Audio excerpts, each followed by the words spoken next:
Connor Bedard's season for the ages came to an end against Saskatoon in the WHL playoffs, and now the generational superstar can start looking ahead to the draft lottery. And when it comes to being bad for Bedard, the Ducks were exactly that, and their reward for finishing dead last, the best shot at landing the top prospect on the planet. And you know, Bedard's buddy Mason McTavish would love to see a reunion in Anaheim as we bring you back in. And fellas, where do you want to see Connor Bedard end up? Pooley, you first. We're allowed to be a little selfish. I'd love to see him in Montreal. Montreal jumps from number 5 up to number 1. Hey, Nick Suzuki needs a right winger. He's got Cole Caulfield on the left side. He lost him for half the year. He ended up going through all these wingers, so he's going to be rewarded by having Connor Bedard land in Montreal. This is replicating what happened in the early part of the last decade when Edmonton won 3 straight and 4 of 6 first overall picks. Hey, they got Slavkovsky last year. They're going to add Bedard, Frankie.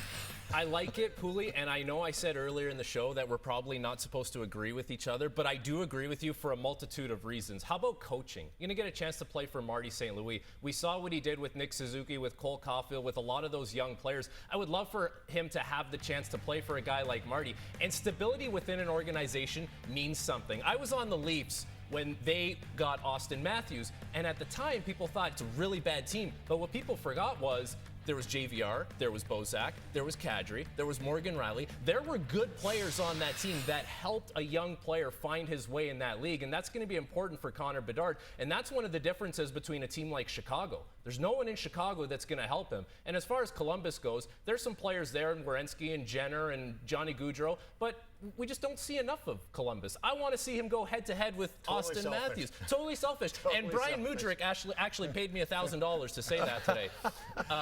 Yeah, we got to see Austin Matthews, who the Leafs drafted first overall, go head-to-head against Connor Bedard. I'm laughing because I'm thinking 2 gamblers here taking a team with 8.5% odds, and we're both moving them up 5 spots. It might not be likely, but be fun. Yeah, probably not likely. And if Bedard does end up going to Anaheim, he'll do it with a new Anaheim coach. The Ducks parting ways with Dallas Eakins earlier today.